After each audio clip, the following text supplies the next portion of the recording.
is, what is your main source of revenue in this industry? And this question is for Kristin.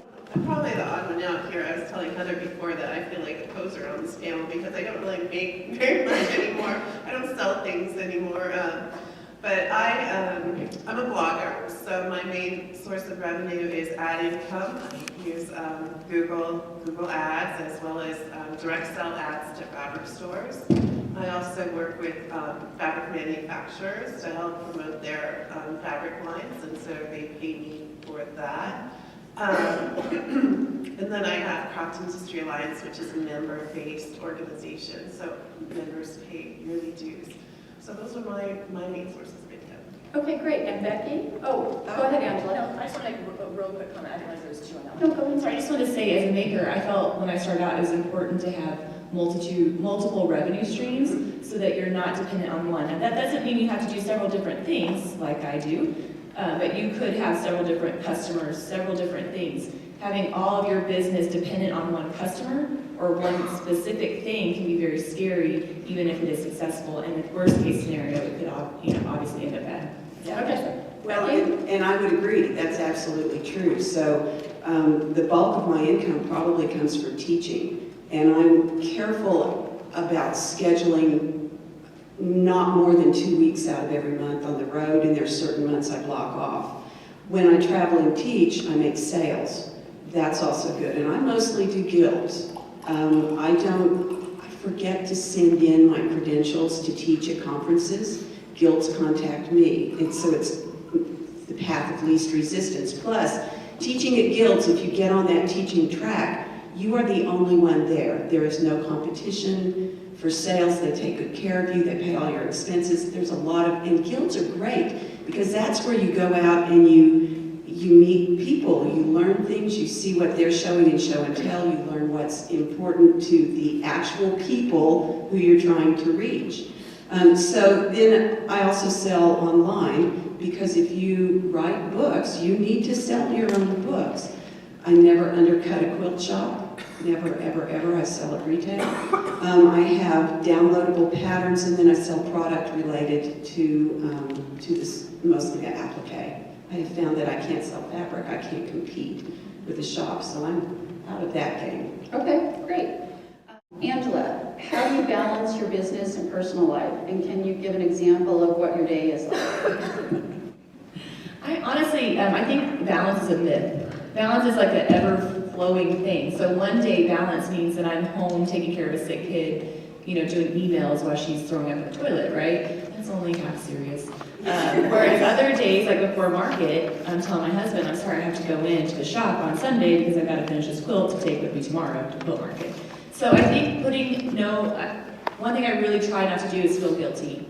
And really, honestly, Amy, what you told me the other day really stuck with me. No, it wasn't you, it was somebody else. But I'm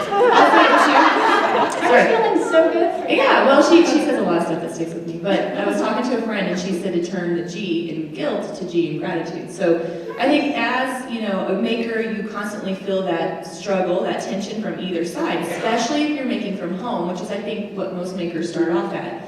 I should be cleaning, I should be taking care of my family, I should be visiting my friends, and all this stuff. And I think balance is a day-to-day thing, so don't beat yourself up. I think you get done what you have to get done in that day, and instead of feeling guilty at the end of the day, feel gratitude that you get to do what you love.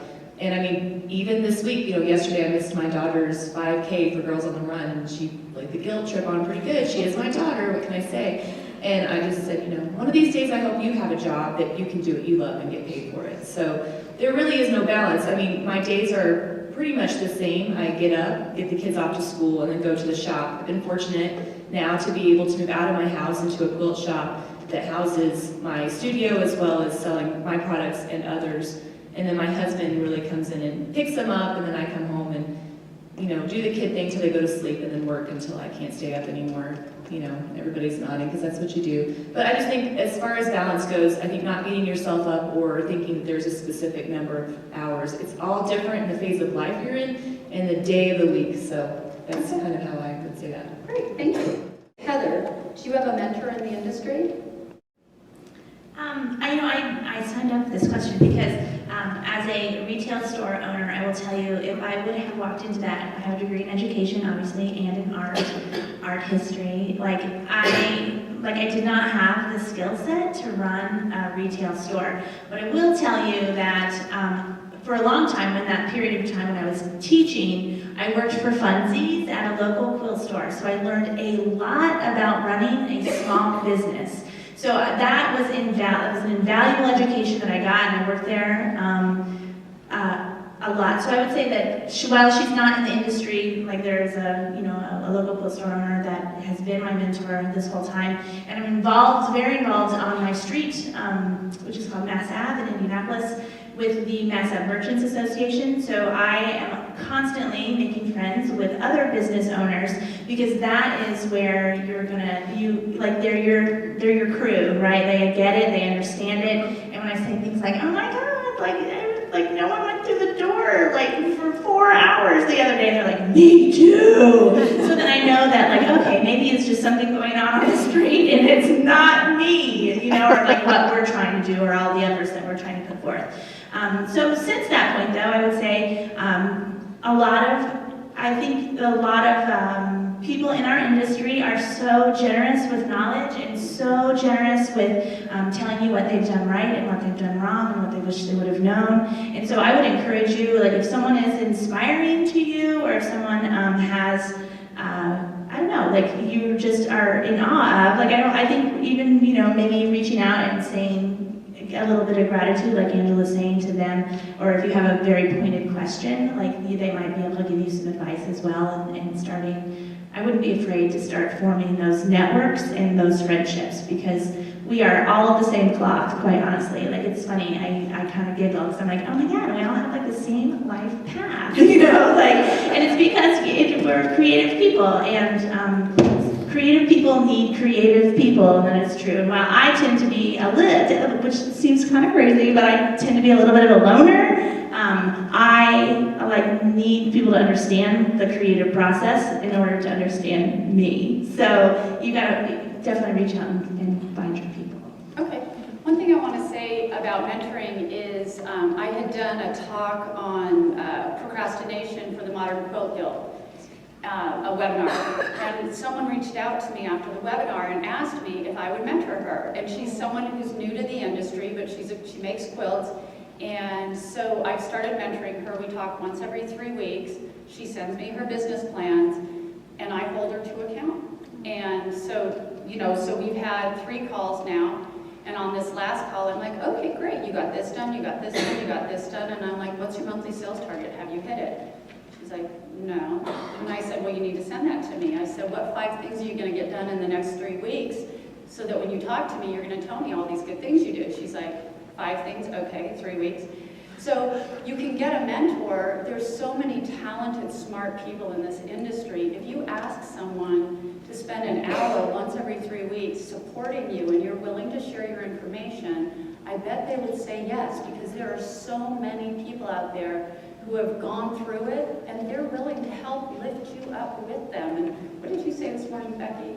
We all rise together? A rising tide lifts all boats. Right, a rising tide lifts all boats. And so, and I'm so enjoying the process of mentoring. I've never officially mentored anyone before. I do it at C&T every day, but I'm really enjoying it. So don't be afraid to ask for help. Kristin, aside from knowing your craft, what are the main skills that makers need to learn to run a successful business? I wrote that question for myself. She wrote that one. Because with Craft Industry Alliance, I start to see patterns of what kind of questions people are asking in our forums, and where they're lacking in information and knowledge. And I would say the top ones are accounting. Everybody needs to know more about accounting, and just basics, taxes, things like that. And then also, everyone also has a lot of questions about social media, and social media is something you kind of need to jump in there and you need to do. But I think most people who have a business plan are doing social media with more intention.